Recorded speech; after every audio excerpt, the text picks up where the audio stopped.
The blind spots. Oh, I get all the paper, don't I? I promised everybody copies. I thought so.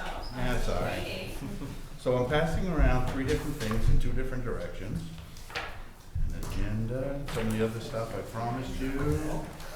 So if you take one of each pile working your way, and we'll get started. You should be getting 3 things. I may have more later, but 3 to start. One more.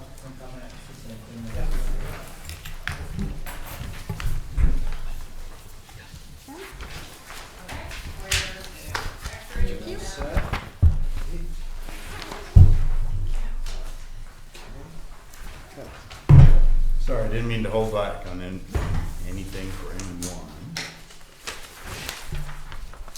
And I think I have 2 of you that have yet to sign your appointment papers, Dorothy and David, so see me before you go at the end so we can get those signed.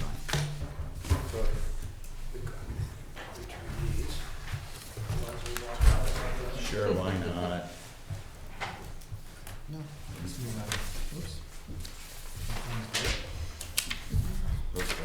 Sorry. Thank you. So everyone, welcome to the kickoff meeting of the Broadband Committee. For those of you that don't know, I'm Dave Kinney. I'm the town administrator. I don't come to all committee meetings, but I'm available for if and when you need me, or if and when the board thinks you need some more direction or whatever. Do typically go to new committee meetings for the first time for the kickoff, just to make sure everybody's kicked off in the right direction, have a chance to understand what the Board of Selectmen truly are looking for from a committee, so that you don't spend an awful lot of time and effort going down a wrong path and then come to report to the board and the board goes, why are you talking about, this when we really wanted this? So anyways, welcome. We've got a large committee, as you can see. And tonight really is a little bit of housekeeping, information, and making sure everybody's on the same page to start, and then you'll be turned free to self-govern, so to speak. So with that, the first thing second thing we'd like to do after that little spiel is for each of you to introduce yourself, and maybe you tell us not only who you are, but what prompted you to think you'd be interested in serving on the town's broadband committee. Again, I'm not on the committee. I am close, I won't say I'm computer illiterate, but I'm not tech savvy on a number of things. But that doesn't really matter. We're not necessarily needing people that are tech savvy to be on this committee. We need the full spectrum of interests and perspectives. So with that, I'm going to turn to my left because he's one of my bosses and allow Selectman Gerritsen to introduce himself. Hi there, I'm Josh Gerritsen, Selectman. I am really interested in broadband, I think like all of us, because for me, I wouldn't be able to do my job without it. And I am lucky to have access to fiber optic where I live. And it's just absolutely crucial that we have that serving every road in our town. And so that's why I'm here and I'm interested in helping move that forward. My name's Mike Ray, and I live on 52 on Quarry Road by Pitcher Pond, and I just found out I'm one of the underserved apparently, and I saw that the committee, there was a slot open as it were, and I just realized this has been done before, at least this is not new ground that we're exploring, and I thought even though I'm kind of bored, I figured I'd make a contribution, so I'm here. I'm Kim Burnell, and I live just down the road, and I have access, but I hope someday that I can work remote from home, and we're only going to need everything to get faster than what we have. So I'm Jordan Barnett Parker. I also live very close up on Meadowlark. Yeah, we barely get any kind of internet service. It's extremely frustrating and expensive. And it's also prohibitive. I make jewelry and do other kinds of bespoke work, and something that I've not been able to do is expand on like video media and interactive media, which is kind of, I don't need to get into it. But yeah, I would love to be able to continue to live in this town and also do better business-wise. And that's why I'm here. I'm Gina Sawyer. I live on Norton Pond Road. I'm a little frustrated with the service that we have now, and we'd like to broaden what we have available. So if I join this. Good evening. My name is George Cook. I'm a newcomer to Lincolnville. My wife and I just moved here permanently over the summer, although we've had a house here for about 5 years. We're at the end of a long dirt road and have DSL, which is sometimes problematical, which is sort of a invested interest that I have in improving the distribution. I also have a background in the media world. I've retired as an entertainment attorney, and I've worked with cable companies over 20 or 30 years. And I thought that perhaps, although they're usually despised, having someone with a legal background might be helpful to the extent we have to deal with local regulations and things of that sort. I'm Dorothy Havey, and I live at the very end of a long dirt road on Coleman Pond. And in addition to everything else I do in my life, I prepare income taxes as a self-employed person. So connectivity is very important to me, especially during tax season. So like many of you here who have businesses out of your home, it's very important. I pay dearly to have fiber brought to my house. So I understand the challenge and concern of that.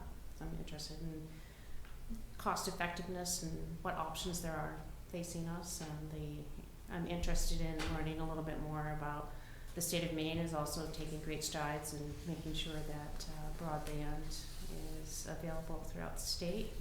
Curious to see what's going to happen. My name is Dave Perkins. I live up on High Street, and I do not have broadband, so I'm one of those that have been swearing on my computer a lot over the years. And my work is also legal work, transactional work, so I basically write contracts a lot and need to be connecting with people and having things work efficiently. And I also work in the aquaculture area, which you don't need broadband for. I just got off of the school board, the CSD school board. I enjoyed it very much, so I wanted to jump on something more locally based in the town. So those two interests kind of came together. I am Jonathan Janitis. I live over on Coleman Pond, and I work remotely from home. And I am fortunate to have fiber optic service there, which allowed me to live here in this lovely area. And I want to help others to achieve the same. And I come from a technical background, so I can offer that experience. I'm Becky Johnson. I live on the Youngtown Road. I was interested in this committee because I think it's important that Lincolnville have affordable, really fast broadband service. So I thought it would be kind of interesting to see how we could do it.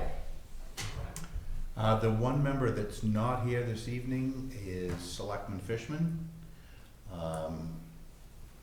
We'll let him introduce himself when the next meeting rolls around. But pretty fortunate that we were able to get you all together in one evening.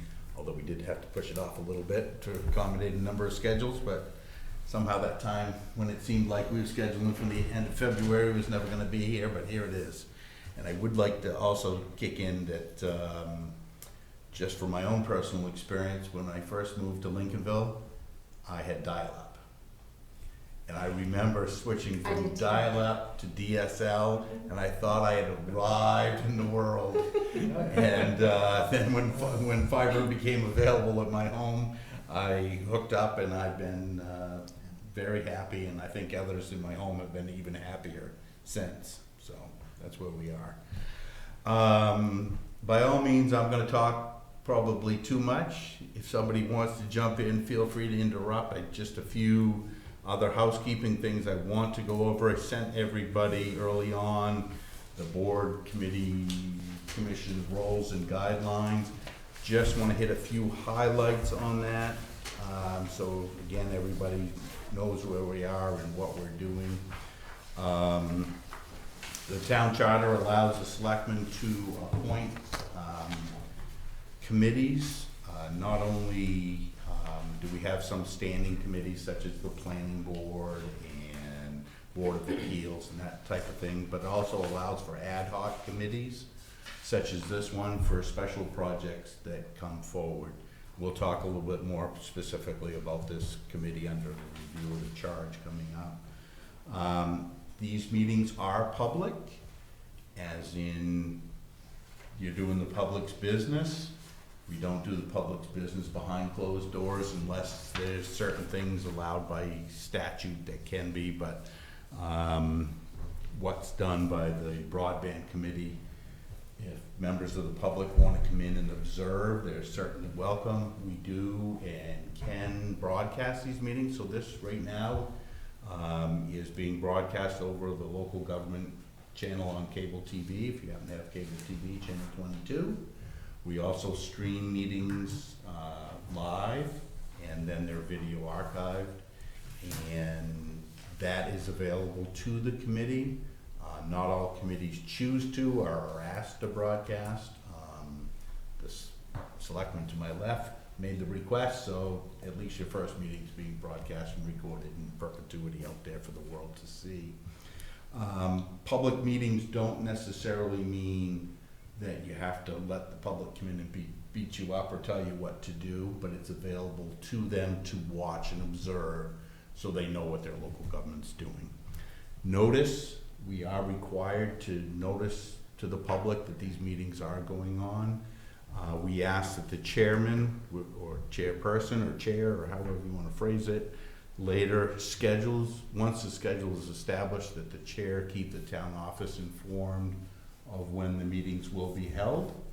One, so we can make sure you can get in and out of the building, and two, so we can notify the public that the meetings are going on. We post meetings here in the town office. We have a kind of a master calendar. It's also on our website, and they are announced at selectmen's meetings so that any public that tunes into those is aware of what you all are doing, or at least when you're meeting. This talks a little bit about non-public proceedings or executive sessions. Again, there are some things in statute that are allowed to be done behind closed doors, but I cannot foresee anything this committee would need to do in that fashion. If we get to the point where we're negotiating a contract or something like that, those things can be done there. Page 2 has just the role of committee members and the role of the chair. I'm not going to spend an awful lot of time on that. But the role of committee members, obviously, attend as many meetings as you possibly can. That's why we have committees. Work with any departments or other committees or other officials that you need to get information from or give information to. Meet publicly to discuss and fulfill the committee's charge, which we're going to talk about.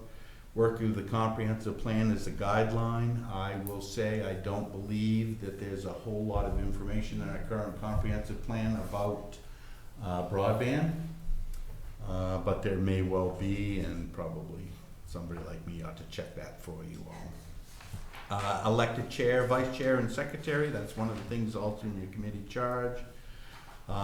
Step aside if you have a conflict of interest. I think that goes without saying. If you possibly, there's a legal definition to conflict of interest, and then there's a parent's conflict. You're not going to have much of conflict if you're looking to get broadband on your street. I think that's the purpose of the committee, or improve service.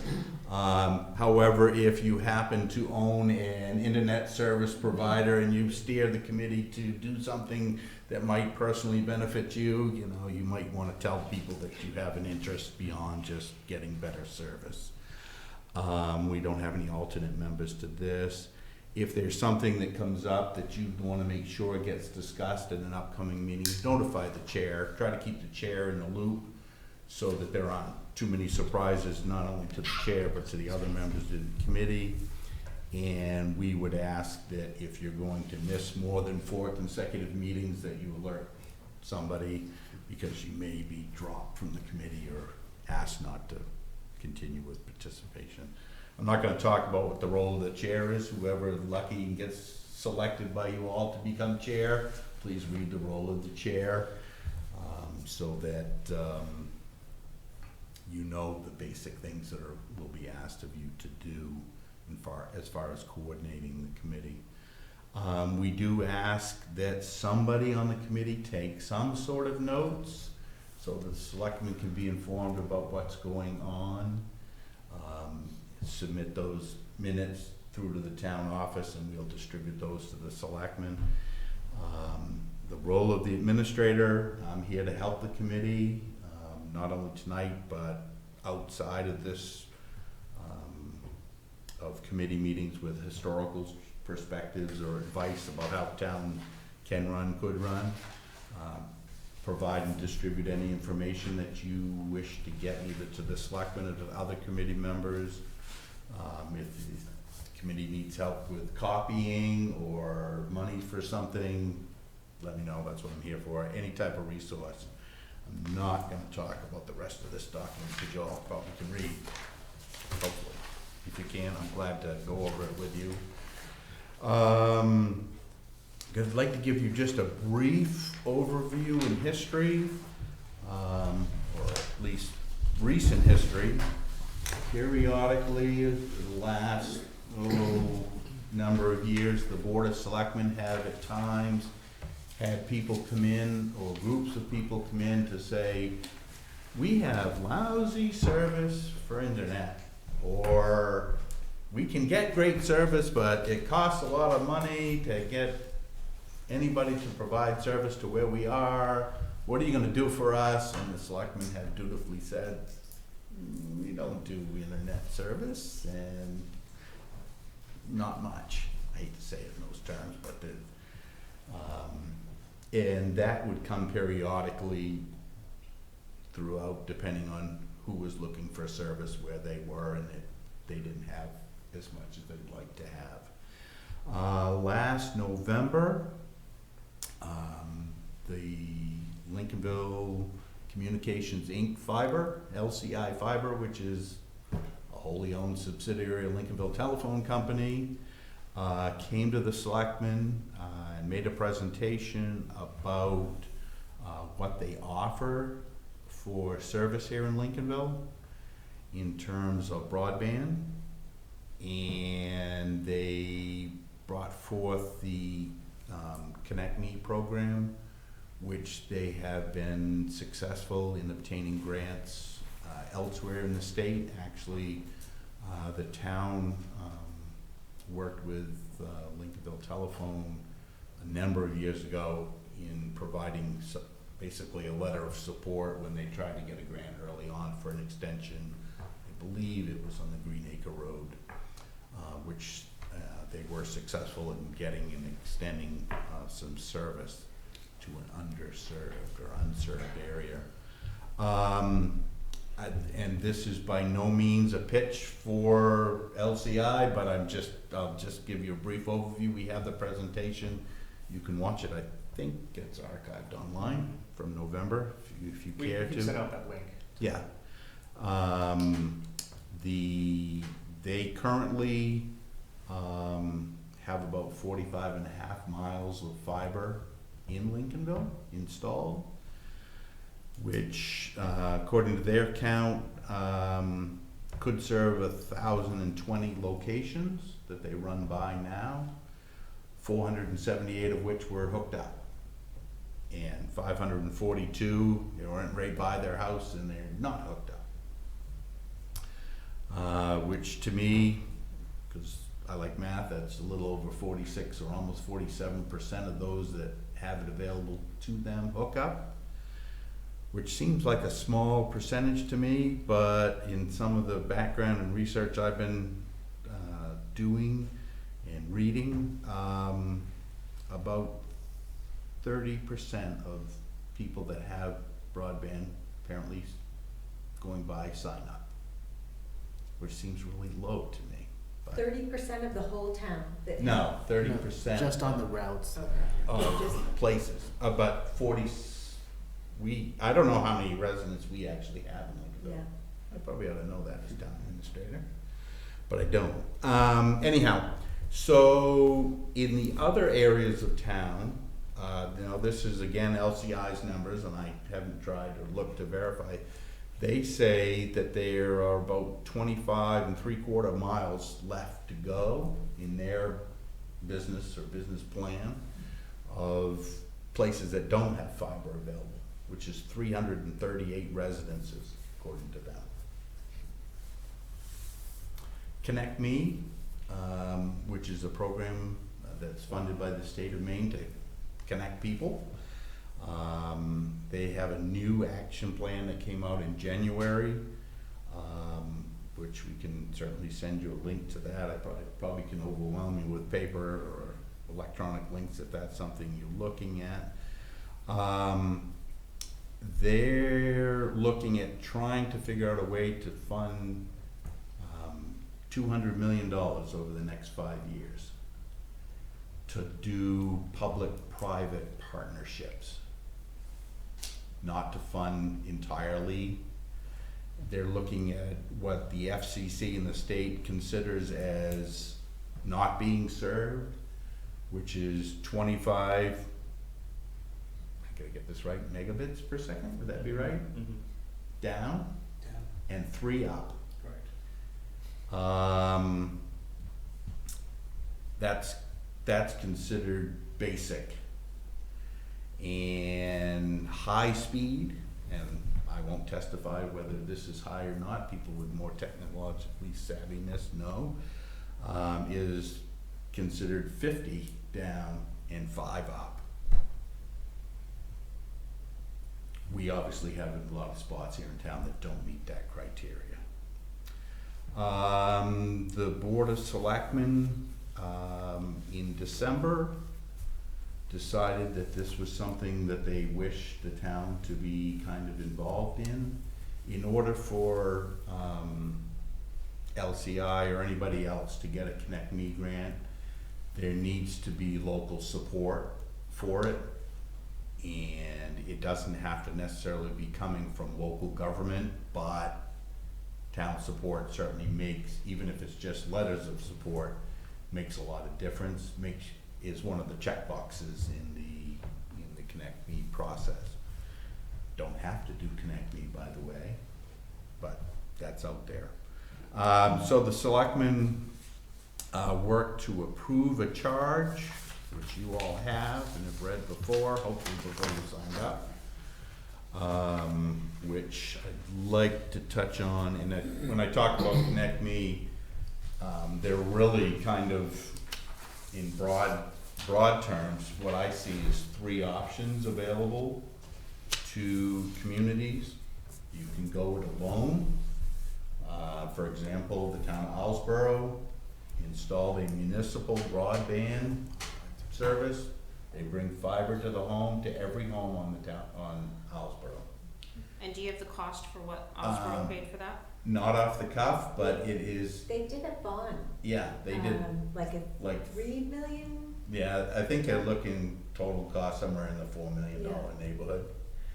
And They tacked it onto property, a little bit of property tax. a lot of property tax.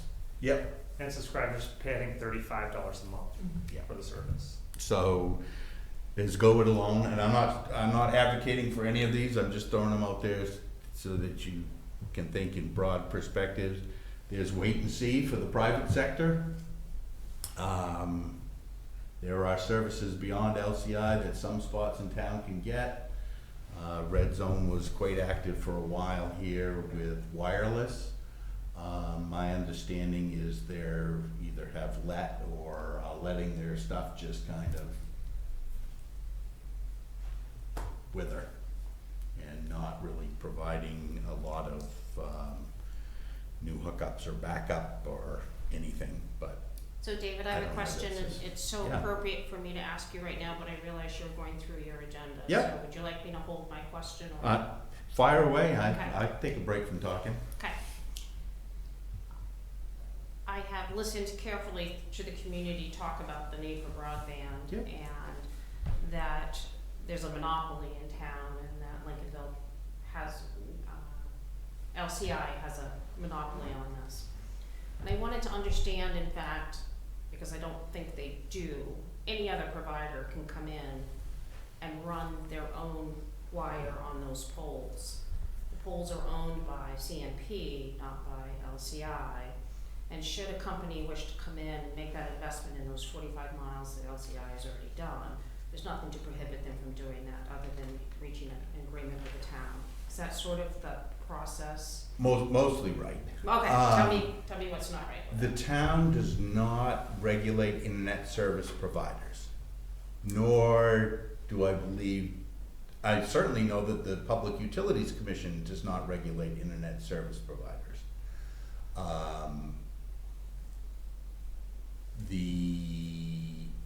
You are correct that almost anyone can come in and negotiate with the owners of the poles or to erect whatever.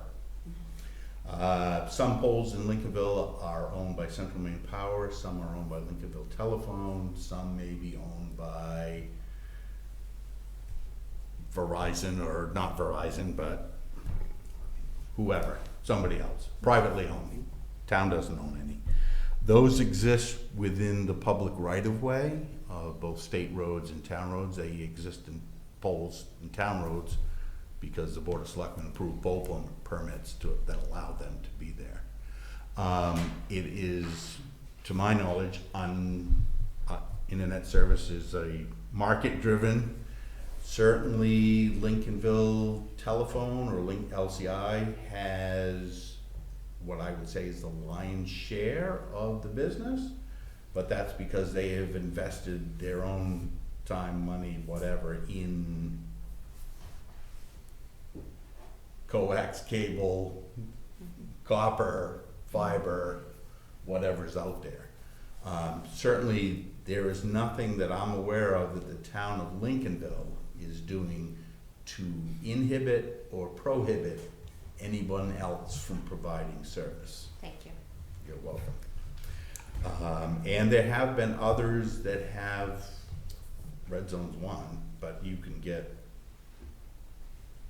HughesNet. I mean, I get those mailers all the time, you know, and I don't know. Don't try HughesNet. I don't know. I'm not here to advocate or diss any other provider.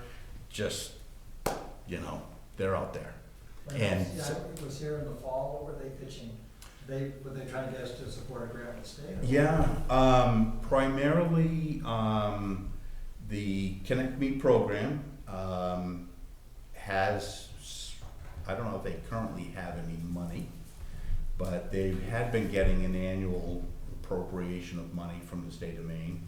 There was certainly discussion late last summer, early fall sometime, about a potential bond issue that was going to, state bond issue that was going to have an influx of money into Connect Me.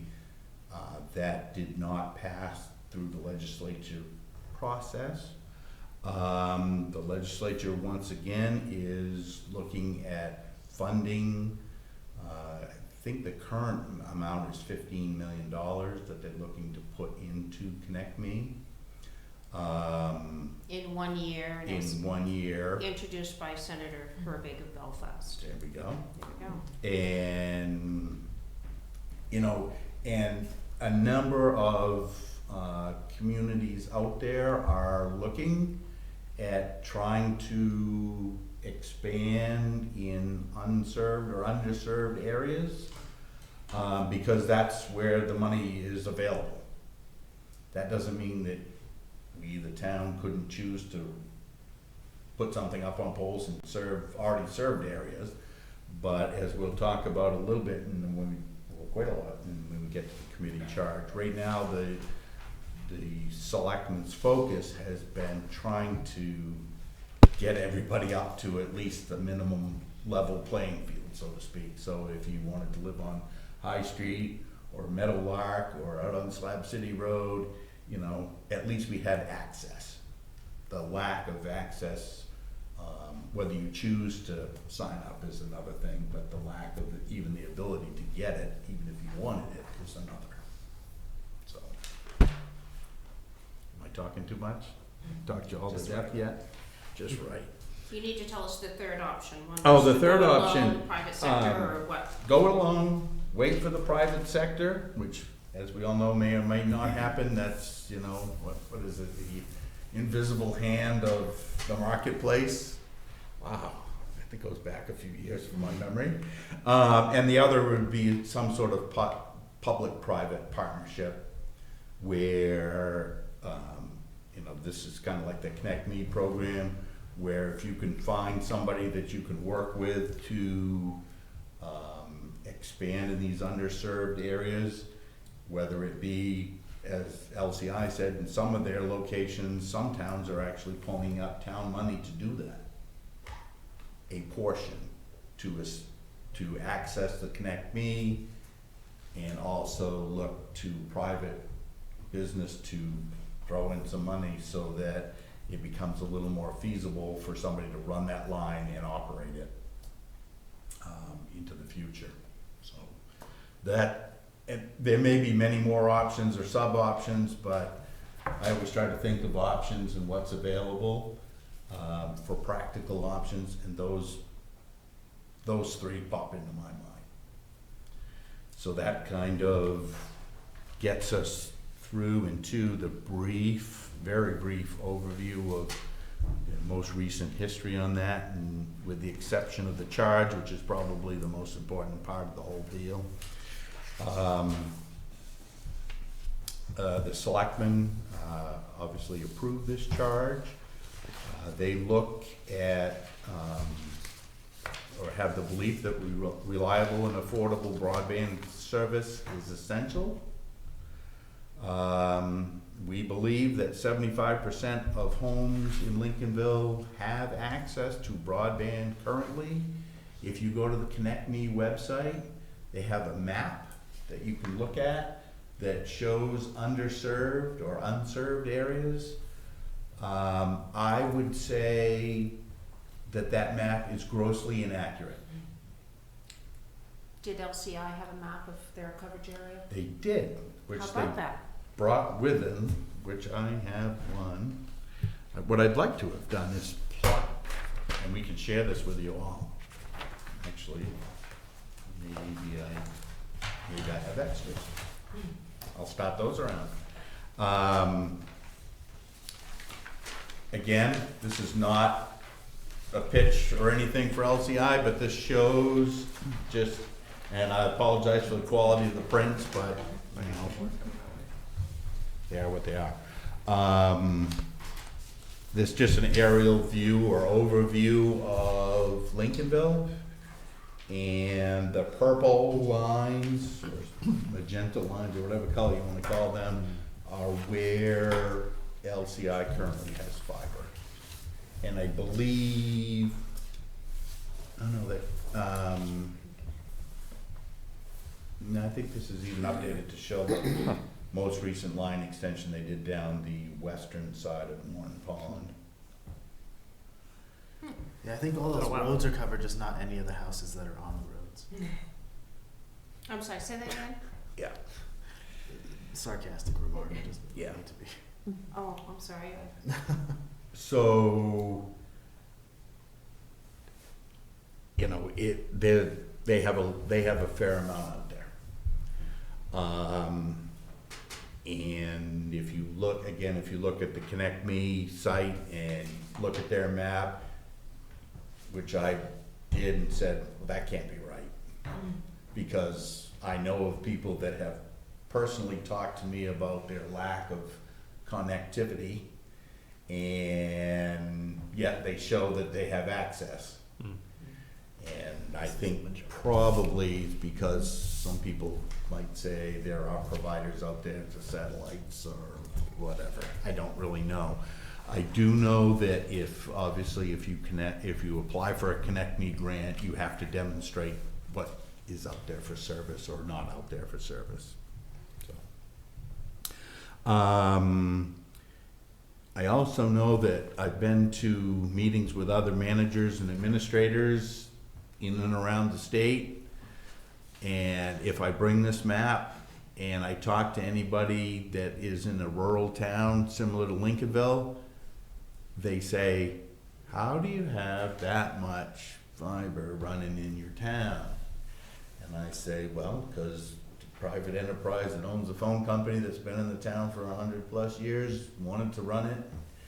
It's part of their business plan. I presume they probably want to get everybody off from coax cable for cable TV and probably want to get people away from copper for telephone. I don't know, but it's there. And they're like, wow, I'd like to have that. It's like, oh, sorry, move to Lincolnville, you could. But anyhow, that's a little bit of an aside. So the selectmen at this point, going back to the charge, would like to see that no resident is left behind and that affordable broadband service is available to all, or 100% of our residents have access. That want it. Well, have access. Okay. Whether or not you choose to hook it up or not. hook up or not, or connect with some satellite or whatever the future holds in all this, which is well beyond me. Who decides what is affordable? Well, We do. Well, okay.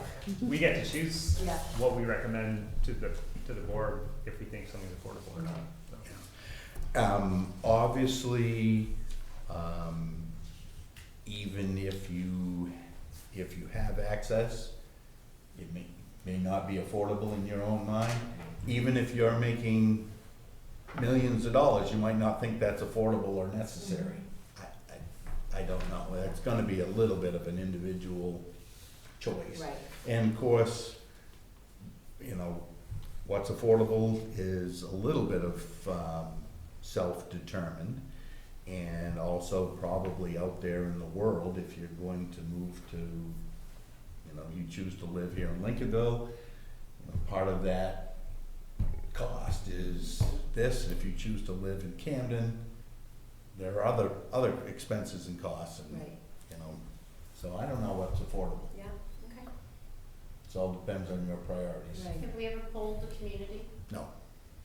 And that's actually one of the purposes that the board had for this committee, to do outreach and poll the community and ask questions and gather that information. So we actually know what the community wants. Yeah, so the board has obviously formed this committee. The idea behind it is to provide the board with information regarding the pros and cons, options and costs for unserved or underserved areas. So the primary focus is for those that don't currently have access, whether it's affordable or not. Excuse me. Membership, there were supposed to be 1 or 2 members of the selectmen. There are 2. Originally, when the charge was approved, there were looking to have up to 5 members of the public. Because there was a greater interest in 5, the board changed that to be 9, although it still says 5 on here. Everybody that's appointed to the committee is considered a voting member and has an equal vote. Meetings, again, open to the public. You get, as a committee, get to decide the schedule and duration of the meetings. You're supposed to follow the committee rules and guidelines that we went over briefly. The charge is outlined in the back, on the back side of that. This is really what the selectmen have tasked the committee to do. Certainly, as the committee moves forward, if there's something additional that the committee thinks ought to be done that isn't on here, you know, task the committee chair with coming back to the selectmen and say, hey, we really think we ought to do this too. The selectmen, you know, we all have different experiences. They're not necessarily experts in all of this. That's why they have committees. So elected chair, vice chair, and secretary, so that somebody can coordinate and run the meetings, submit minutes in a timely fashion. The real meat of it is to document what areas of town are currently served and where gaps exist. In other words, try to identify where are underserved areas versus unserved, areas, so that if you looked at that Connect Me map, you'd be like, why are we even here? They think there are 20 houses that aren't served, and 4 of them are out on an island in the middle of McGonagall. Come on. You can find that online? Yep. Okay. LCI tells you that these areas are served. Can't vouch for that, but you'll be able to figure out some way to find out where the gaps in the service exist. Seek confirmation that the board's goal of 100% access to broadband is also the goal of the community. We have quite a diverse board of 5 members on the Board of Selectmen, but we have 2,164 residents in town, and sometimes the board thinks this way and the town thinks that way. So the idea is by expanding this and having a committee with diverse areas of town covered and diverse thought, and you all have people that you know or your neighbors, or however you think you ought to verify that people think this is a good idea and the town ought to be involved. If it comes back that this is a bad idea and the town shouldn't be involved, the board would like to know that so that they can just say, good enough, and move on to, trash or whatever they want to talk about next. Explore available options, what's out there to provide service to the underserved or unserved areas. Life is about options. Identify anything, municipal procedures, policies, rules, or ordinances that have the effect of delaying or increasing the cost of broadband infrastructure deployment. If we're already doing something that slows down the ability, we'd like to know what that is. We don't think that we're doing that currently, but sometimes those involved in government aren't aware of what the unintended consequences of some actions. Identify any actions the town might undertake to advance the provision. Coordinate education and outreach, and then make a recommendation to the Board of Selectmen as to what course of action the committee believe is in the best interest of the town as a whole. By June 10th. June 30th. Oh, June 10th, sure. That's a lot to bite off. The first recommendation might be we need more time. I will say, again, a lot of communities are looking at this because I think they see it as a quality of life and an economic development tool for their communities. They also see a pool of money that might be available that, the sooner you get on board looking and doing your homework and lining yourself up for monies, the better likelihood you have of being in the queue for it. Excuse me, Dave. Yeah. Do you know if there's any Connect Main deadline for grant applications? Yeah, Or are we working against the clock? Well, there's always a deadline. They've been issuing, I think I have this correct, grants. They have a couple different grants. They have planning grants and they have construction grants. LCI, when they came, was trying to say, we'd like to skip over the planning because we've done a lot of planning. They have. And we'd like to move forward with construction grants application. The selectmen weren't necessarily to that same spot. They didn't know whether or not this was, in the best interest of the town to say, yes, we want to jump in with both feet. Took a half a step back, got this group together. But the grants, I think they'd been issuing grants like in the spring and the fall, or the spring and the summer. But if they're going to have another pool of $15 million when they had been getting a pool of like 900,000, there's gonna be I would anticipate an acceleration in the award of those. And then obviously there are only so many people that are running, I don't know if fiber is the answer, but there's only so many people running fiber or putting up towers or satellites or whatever else. So that if you want to advance it faster, you know, the sooner it gets going, the better. Are there, you know, all towns, like you said, are, at least along the coast, are figuring this out and trying to get into it. Are there consultants or MMA resources or somebody that's already been through this that we could tap into early to? There certainly are consulting firms out there that are assisting some communities. A number of communities, I'm gonna pick on Bodenham for a moment. Bodenham, as I understand it, had next to nothing beyond dial-up and maybe some DSL. They actually went to LCI and said, what would it take for you to come to our community to do a townwide broadband? And fortunately for Bodenham, they had some TIF monies, tax increment finance monies, that were available to the town to contribute. They accessed some Connect Me monies, and LCI put in some of their own monies because there were enough people that were willing to subscribe once this was installed, that they have now apparently just started, like within the last couple of weeks, actually doing a project that's gonna be townwide, that LCI is going to own and operate. And those are the sources of money they're using to construct this system. So they kind of skipped over or went directly to a vendor in terms of the planning, but there are certainly outfits out there that would help if that's the way you so chose to go.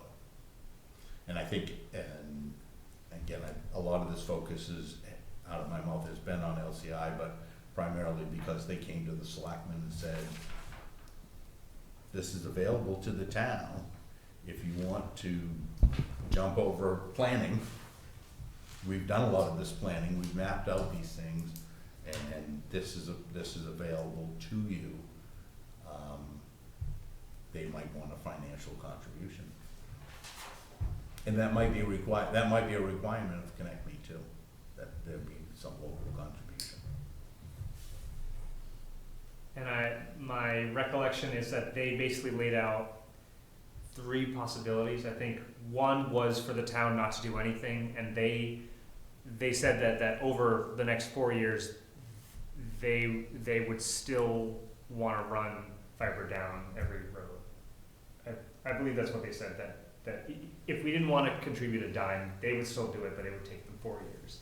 And if we wanted to contribute some, they would do it over 2 years, and then I think there was a higher bump where we gave them a lot more money, and then it got done sooner. But it's all in the OPED stream. Yeah, and obviously, I know that they had a meeting over in Hope within the last week, because the town of Hope is looking to do like we are, enhance underserved areas, and there's great enthusiasm, and you know, again, I could focusing on LCI, but I presume as the local telephone company and internet service provider and cable company business, they only have so much money that they're going to stick into capital type projects. And if they can leverage town money and Connect Me money, then they can make their capital go further elsewhere. And what, you know, might have been a 4-year build out here in Lincolnville becomes a 8-year build out, because we can spend money elsewhere to make more money else, you know. I'm in government, not in the business world, but that's pretty self-explanatory. When we went around the table, the one thing that I didn't hear anybody bring up was the need for our students to have access. And I don't know enough, but I don't have a student in school because I'm a Mhm. grandmother, so I just don't happen to have a connection to the school that way. Can you give us any information about students not being able to meet their needs?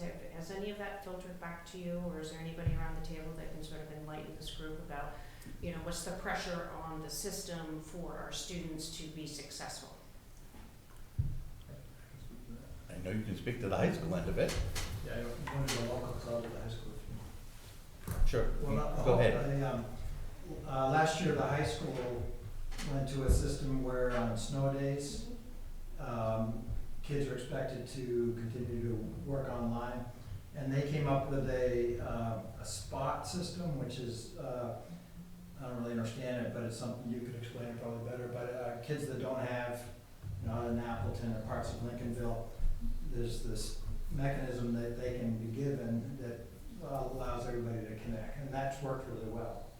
And so now you walk, other parts of the country with all this virus issue, that's, there's a lot of planning for that, not just for snow days, but over time, schools may be keeping. Like the coronavirus or Yeah, something? Oh, anyway, okay. so- I didn't know virus on the computer or, No, okay. So the high school here has actually been innovative and has someone on staff who is a technologist and really supports the kids really well. So the kids have good access is the short at the high school level. Not perfect, but good. Yeah, at the Lincolnville Central School, they have a laptop program, and for certain things, your students are allowed to bring laptops home. But you have to figure out, a lot of things you can do on, actually, yeah, they're still using laptops. The high school moved to iPads, keyboards, but certainly internet service, if you need to access that, is not something that the Lincolnville Central School, to my knowledge, is assisting people with. And hence all the cars you see in the library parking lot, or you Oh, always yeah. see in the library parking lot. Oh, yeah. Tonight, you mean, or? Yeah. Wow. That's people, Oh, yeah. people taking advantage of Wi-Fi. Lincolnville General Store. Okay. Lincolnville Town office, if you knew it. I know, if I knew it. So, people do what they need to do to be connected, I think. So that kind of runs my spiel that I wanted to make sure that we got off there. I'm glad to answer or try to answer or get back to you with answers on things that you may have questions on. I got a question. Yeah. Yeah, does this group have access to the town attorney, assume the town attorney answers questions for free? I think we go for David, don't we? Yeah, if we have, legal issues that require, or legal questions that require answers, we'll do our best to obtain them for you. Hopefully, we won't get too many, Sure. but, yeah, Okay. but it's certainly. I'm not asking for a hotline, I'm Right. saying. Right, obviously, when it comes to, legal services, when person on the other end picks up the phone, our meter starts running. So the selectmen would like for that to be, used judiciously, and have made me the gatekeeper. With that, we've concluded the first 5 issues on the agenda. I'm not sure if the group is prepared or wishes to elect their chair, vice chair, and secretary, but if they are, now would be a wonderful time for somebody to say, I'd love to be in charge. Is anyone dying to be chair? I am not dying to be chair. I'm happy to step up to the plate, do that. I nominate Josh. I'll be your vice chair. Great. should we, why don't we vote on it? Is there a second? Second? Second. Okay, any discussion? All those in favor? Great, I'll vote for myself. Okay, thank you very much. I nominate Dorothy Havey as the, as vice chair. Also second. Okay, any discussion? All right, all those in favor?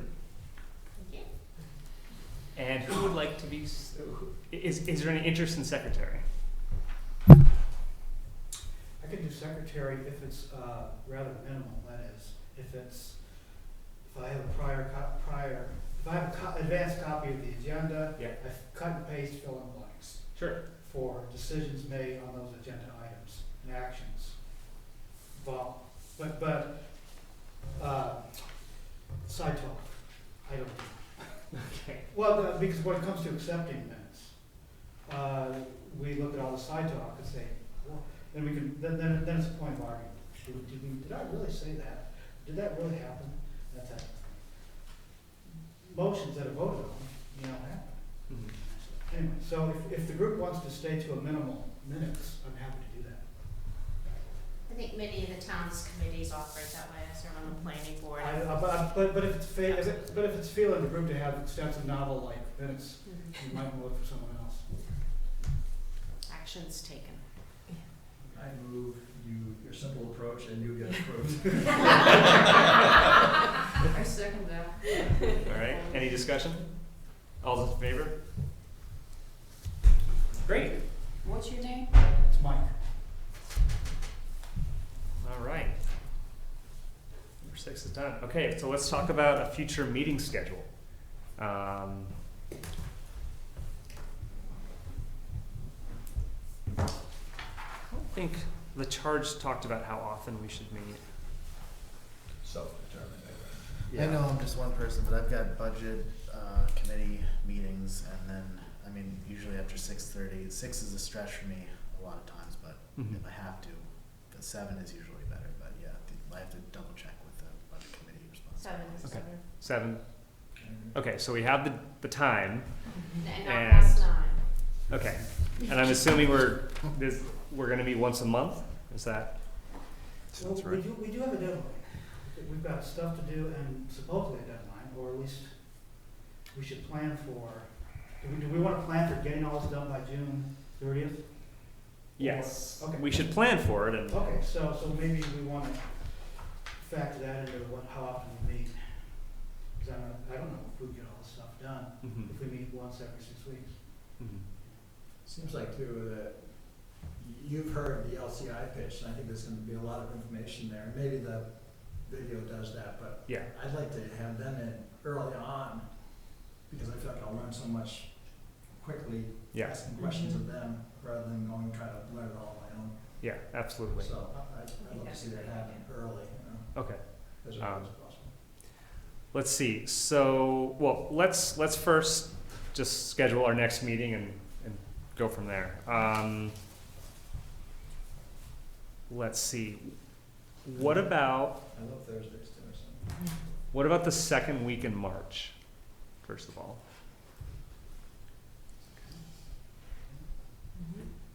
Works for me. And it's Thursday. How about Thursday? Thursdays. Okay, so March 12th at 7 p.m.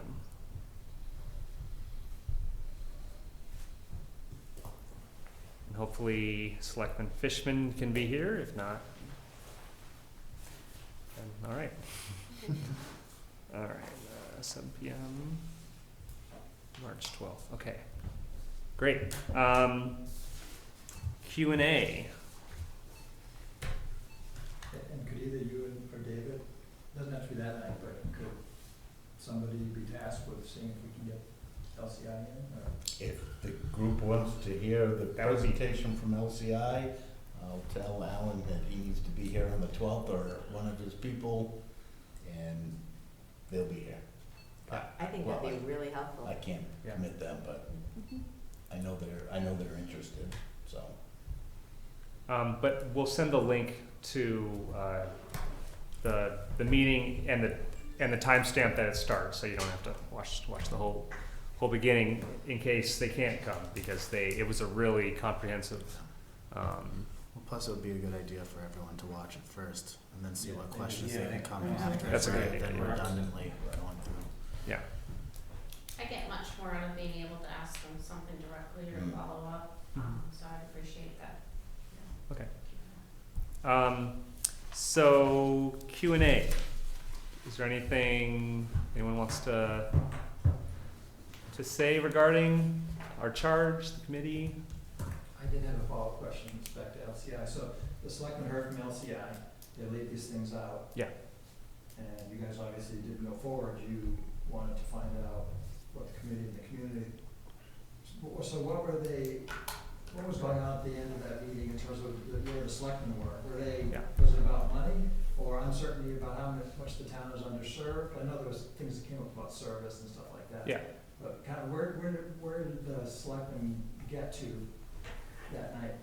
So first off, we all agreed that there are underserved areas. We've all heard from residents that they either don't have access to broadband, or they have serious issues with their service with LCI generally, or with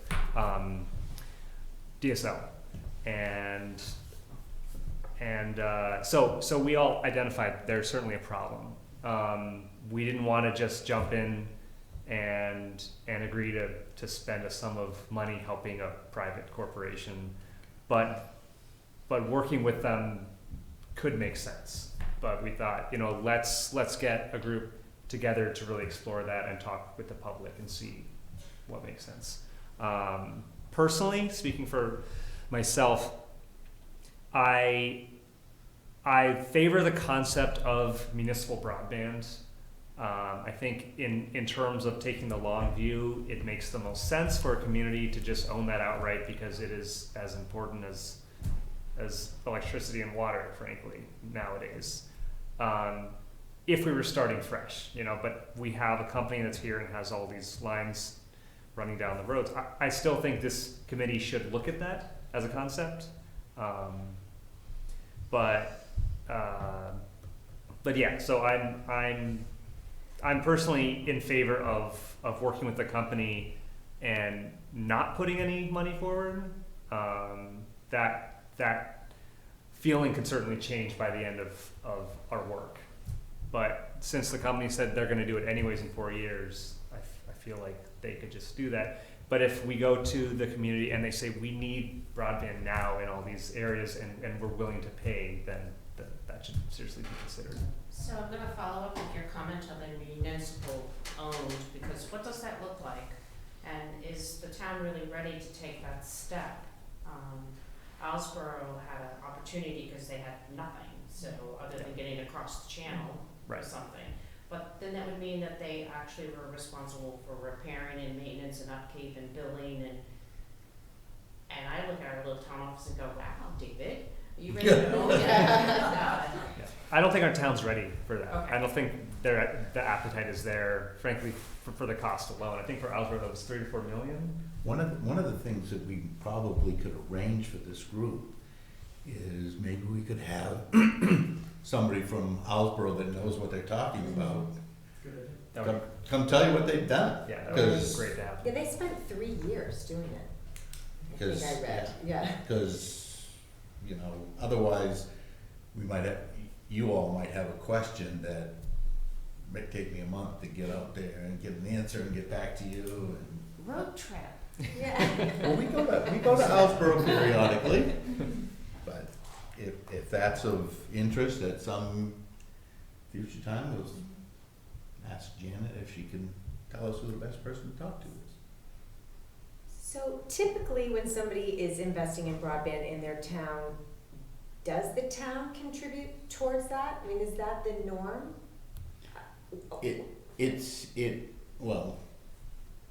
It seems like in Maine, that's the way it's moving, Okay. particularly with the Connect B grants, Yeah. because it's one of the ways to access funds.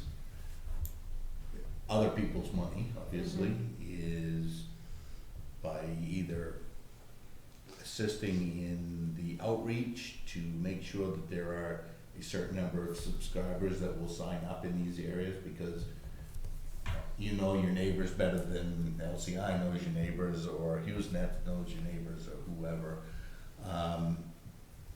But this is relatively new for towns in Maine. Okay. Some have taken it on. If you go to Rockport, they put some fiber in down to the village and spent a lot of money, and then they talked about expanding elsewhere and didn't fund it. And they turned, I believe they have GWI or somebody running that line or operating that line for them. And Owlsboro doesn't have, you know, they don't have a person sitting in the office, but they've got a contract with somebody I think to it's GWI. They may well be to operate their system, and they have somebody that does the whole work. Islesboro basically took over the billing, the billing aspect of it. Right, I mean, they own, Mm-hmm. Right. they own it and So- do things that they're good at, collecting Yeah. money, Right. and, you know. So, and GWI does the technical. Mhm. Okay. There we go.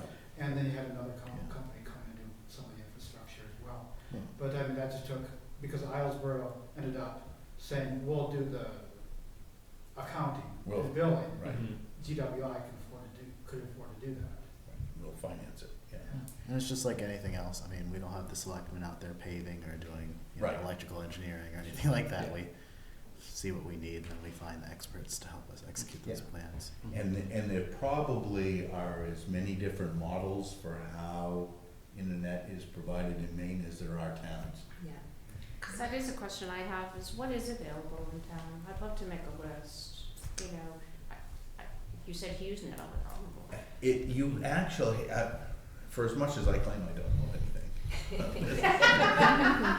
anything, there's actually some state site that tells you the various vendors that, for internet service. I bet it's a PUC or something.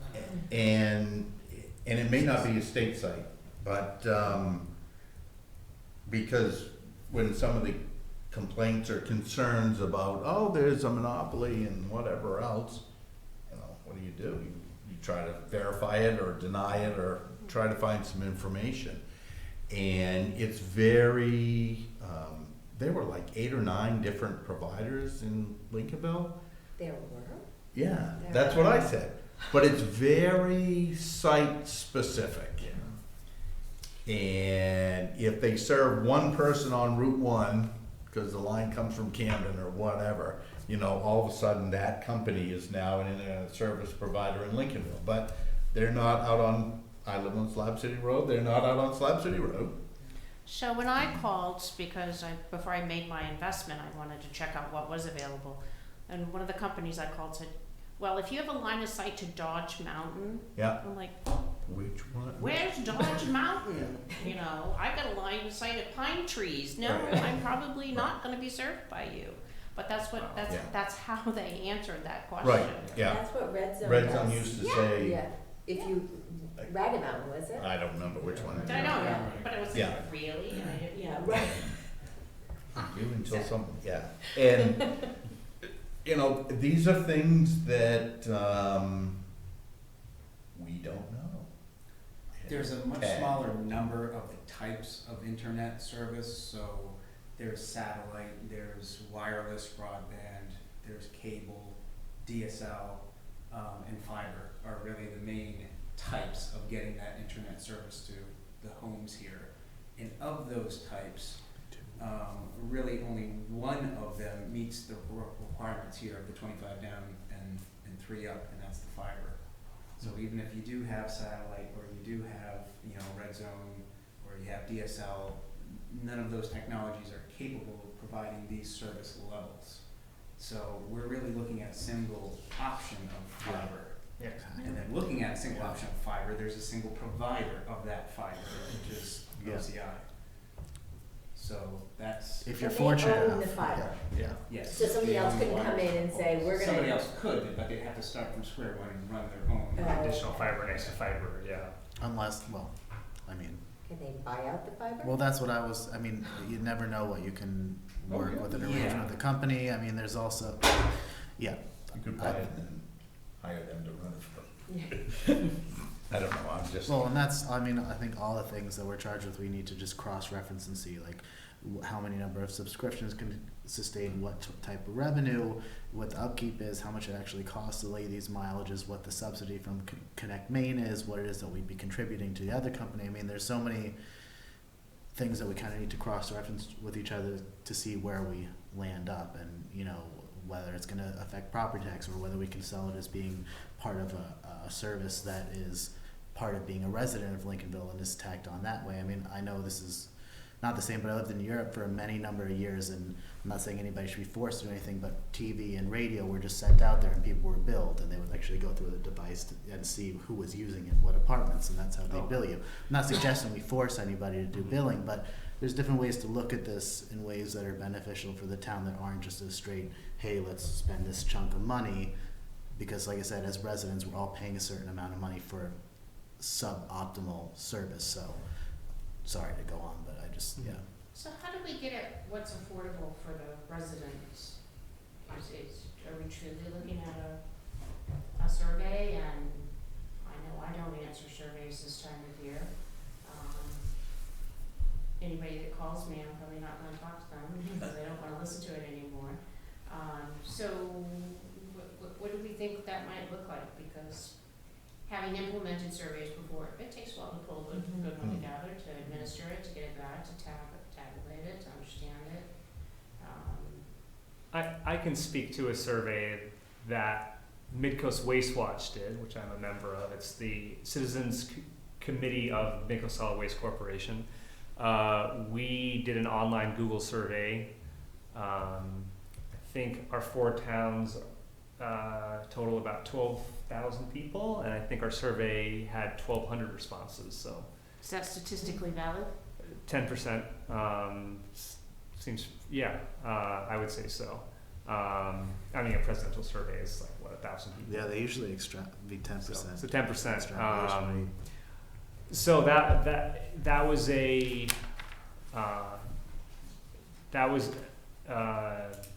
fairly straightforward way to design the questions easily, and anyone can do it just using a Google Sheets thing. How do we get it out to a good sample of the population? I don't know, but that is one option we have. Yeah, that, you know, I think affordable, you're gonna have to semi-define yourselves. And if I looked around this room and said, you know, and you went around the room, what would you be willing to pay? Depends on what you're doing with it. And, you know, you're never gonna get an answer. I mean, even if you talk to every resident in town of what affordable was, you're gonna get from nothing to nothing. Well, first we have to see what's possible, you know, and then we can talk, I mean, because, yeah. But what can we even do about affordability? I mean, we have to Well, right. figure out how to get it to everybody, but to the people that already have it, I mean, we're gonna subsidize it, or we're gonna, what are we Yeah, gonna do? right. Let's take it to an extreme That's right. and say the only, I'm all for it, but I the just- only option was to, in unserved or underserved areas would be a municipal service, and the town would have to foot the whole bill, and that bill is going to be, you know, $20 million. I can tell you that since the municipal budget is, you know, 10% of that $20 million per year, probably not gonna qualify as affordable. But once you start bringing that down, you know, who knows? Yeah. I think you're probably looking at creating a number and turning that over to other people to decide if they're willing to put that forward to the town, and the town says, yes, that's affordable. So, David, because you probably know this, I'm kind of curious, what percentage of people have difficulty paying their real estate taxes in town, pay them late, or commit to you that they're struggling to make that payment? I think that's a fair question, because while I want to believe that everybody is successful and living their fullest potential and have every opportunity to them, I do believe that there is a segment of the population that struggles to meet their minimum needs, and I don't want to be assuming that what I think is, I pay $89 a month for my fiber. Is that affordable to another family? I don't know. Do I want to tack $89 onto their real estate bill? I don't know.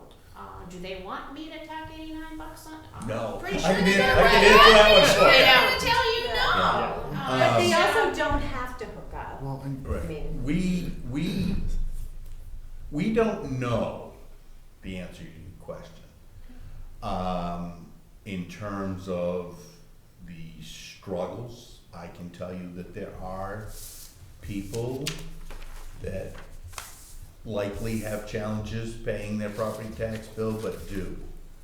We are very fortunate in Lincolnville that very rarely do we foreclose on property for non-payment of property taxes. I can also tell you that some people choose in their life to forego some things in order to become able to come in here and pay their property taxes. Well, we all do. I mean, and there is opportunities for assistance out there as well. So it's very difficult to tell. I have also had somebody tell me, "You're charging me how much interest?" And we tell them what the interest rate that we're charging you, and they're like, "Yeah, I can take that money I could pay you and I could invest it up till this past week in the stock market and make, much more interest, and I'm gonna pay you on the last possible day that I possibly can before you."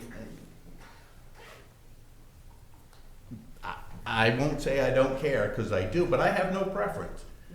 It gets I really wish that you would pay your taxes early so that I don't have to do the paperwork behind the scenes, but that's self-serving, sorry. well, I'm not running the meeting. just also for expediency and focus, because we are on a limited time with doing this. I'm just looking over the charges, and although I appreciate the issue of affordability, it doesn't seem as if that's specifically mentioned. It's more of what our options are. So, and I mean, as a committee, we're here to look at those options and then offer that up to the select board and maybe eventually the budget, but usually it takes that effect. So I don't know if that's so much of a focus or if we want it to be a focus, but I could see that being a sort of wormhole. And we've got a lot of like logistical and factual based things that we have to go through Right. here. And I think we're gonna be mired with enough there too. And that, Wasn't affordability mentioned somewhere? Yes. It says it in the preamble. it's a, yeah, It's in the purpose, but not in the not actual the charges because, and Well, if there's no limit, then. well, it's not, that's just by nature, it's committees explore and then they give their findings to the selectmen or the budget committee who then give their recommendations, then it's put before the town. So those issues will be decided ultimately by the voters, whether or not it's affordable. And our job, I believe, don't mean to speak out of turn, is just to find out what those options are and how we can logistically find a way to execute maybe one of those options.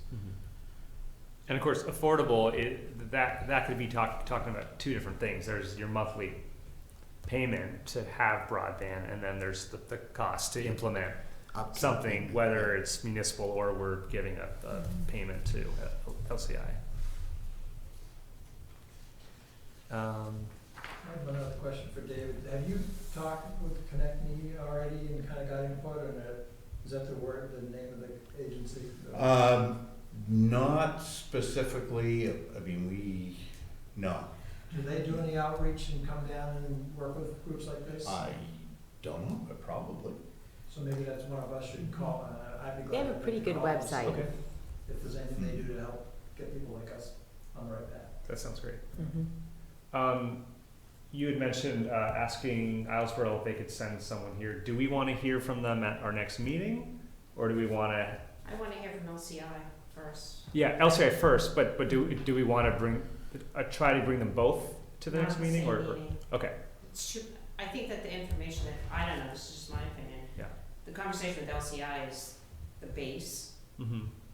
to understand and to get questions answered, and then the next one could be options, and one is what Ellsborough's model is.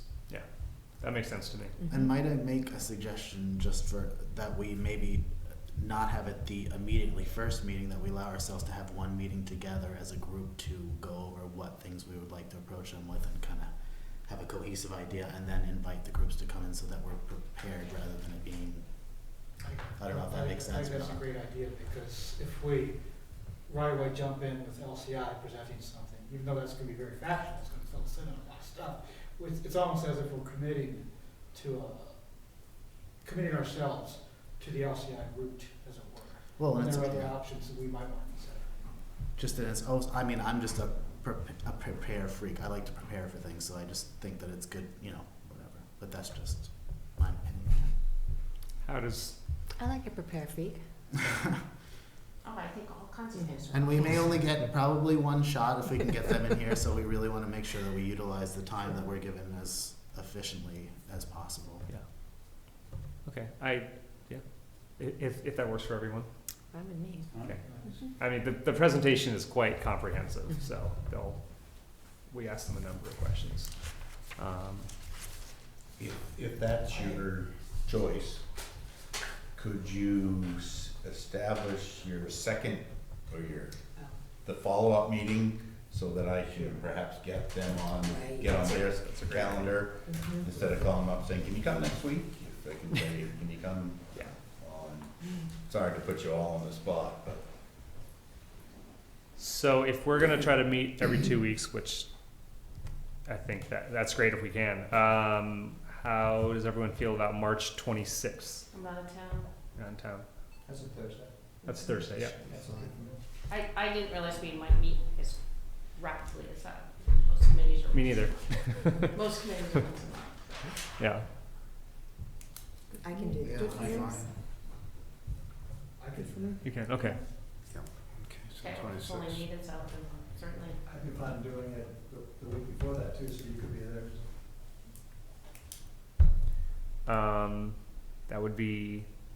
That would be only 1 week after the next one. What's the 7 days after that? What's the 30, is it the 31st? The 19th, oh, That's the second. 7 days after The 26th, second. yeah, is April 2nd. Oh, it'd be April 2nd. Yeah. Would April 2nd work? If, just throwing it out there? it would also work for me. I'm very flexible. That works for me. Let's do that. What's that? April So the 2nd. April 12th and the 2nd? Yeah, the 12th and March 12th for the next one, and then April 2nd for the one after that. So what we just decided, this brings up a couple things which might help me as far as taking minutes goes. And that is, I don't want to get all parliamentarian on this, but how do we make decisions? Do I pretty much just say the group decided something by consensus? Is that too green? No, there's, Or do we, at the end of the day, how do I say the group decided something? And can I say, I don't know. a motion, second, and then a vote. How do you guys want to, How how do you guys want to do this so we're comfortable knowing that we made a decision? Well, consensus is an elusive thing at times. Indeed. Yeah. So I don't see why the problem with formality, it's not that burdensome. No, Just it's a- there for a reason. A motion, a second, and a I'm vote. just throwing it out there. And it makes it so easy it's for minutes clear because you Right. say, when so. you read it in the notes. But if we're scheduling a meeting, we can take a vote on a meeting, but if everybody's shaking their heads, I don't know. I think scheduling a meeting doesn't need a formal vote. No. So I you just, don't want to gum up the works by getting out there. just say the group agreed to. But you're right, that, Right. I think at our next meeting, we're gonna make, Okay. yeah. And certainly any recommendation we make should be voted on. Mm. Yeah, absolutely. Great, so, yes, So should I extend an invitation to LCI Yes, on April- for for April April 2nd, 7 PM? Mhm. yes. Okay. And who's coming on March 12th? Nobody. Nobody Nobody. was, Okay, was yeah, the That's thought, yeah. the forming, norming, storming meeting Yeah. of group think. That's Okay, right. got it. And we will all come here having watched, hopefully, Yeah. the Yes. live, Right. the live stream. That'll be. Yeah. And we'll see. Again, the access, that's just off the town. Is it on the Yeah. YouTube If- channel? Or? Yeah. What's it, I'm going to, another piece of paper to circulate around. also, This has everyone's name and contact information. Would you verify that we have your appropriate, although I guess we do since I'm sending out emails and people show up. But it would be great to make sure that your phone number and email is right on that, so that when we go to distribute things, we'll make sure that we. So when I go to the website, the town website, and I wanna look at the meeting that LCI made a presentation at, which week in November? I will send you a direct link. Oh, okay, Thank alright. you, sir. That reminded me to send this around, so that can also send you, they have a PowerPoint presentation, I can send you that as well. Great. Like a time Okay, I machine should back to not. Perhaps that's all right. I'm on the planning board meeting, so I think he knows where I am.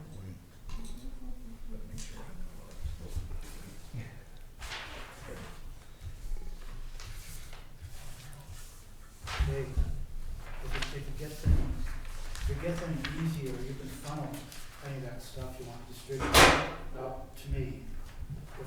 If that's, as a secretary, I can distribute.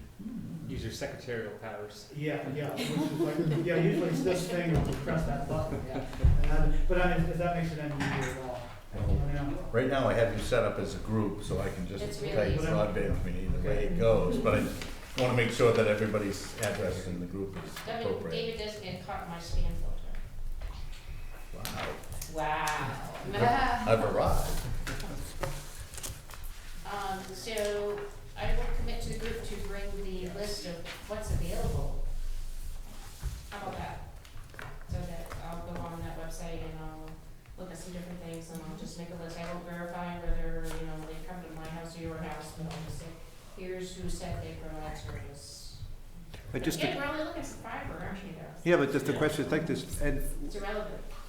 do we just, as a newcomer, do we feel comfortable that LCI is gonna be here in 5 years? They've been here 100 years, so. Well- And they're expanding really aggressively. I mean, they're as south as Portland Yeah. or Freeport, so they're really, They're not going. Yeah. they're growing. They're Which is looking also for something to apartments. think about. Yes, indeed. But that would be a great discussion for next time, which are, what are the options other than LCI? 'Cause if it's only at Lincolnville telephone, then let's go focus us.